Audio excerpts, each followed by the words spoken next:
Miss Universe El Salvador? Inamin na nga nila ang pagkakamali na ginawa kung saan apektado ang ating pambato na si Michelle D.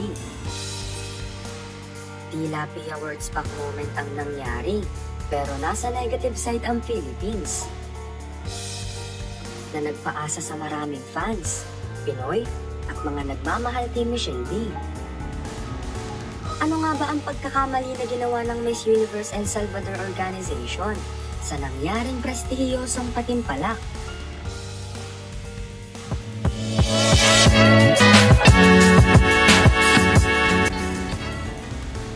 Dahil dito ay nagbigay na rin ng kanyang reaksyon si Michelle,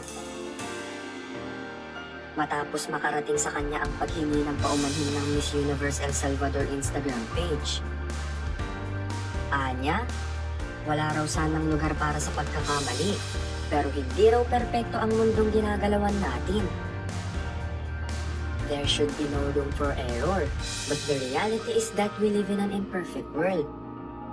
My request is not just to be respectful to the delegates, but to the supporters that are so passionate about this platform as well. But again, everything happens for a reason, and it's just a matter of seeing it as a lesson or a blessing. So always act with love, kindness, and respect. All love.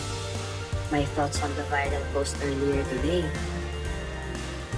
Matatandaan kasi na bago i-anunsyo live ang top 5 sa Miss Universe 2023, ay naunang maglabas ang kanilang Instagram page ng listahan ng mga nakapasok sa top 5. At ang mga nakapasok sa top 5 sa listahan nila ay sina Miss Australia Moraila Wilson, Miss Puerto Rico Carla Wilfu,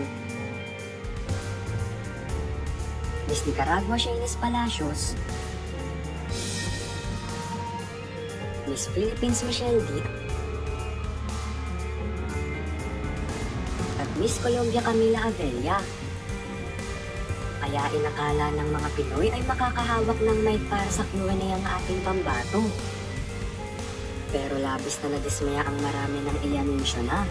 Ngunit wala doon si Michelle at ipinalit si Miss Thailand Antonia. Kaya humingi ng dispensa ang admin ng page ng Miss Universe El Salvador. Inamin din ng Miss Universe El Salvador ang kanilang pagkakamali. Paliwanag nila, our mistake. In the rush to get our posts up during Saturday's live broadcast, we accidentally mixed up the names of 2 finalists. This was a simple error of moving too fast.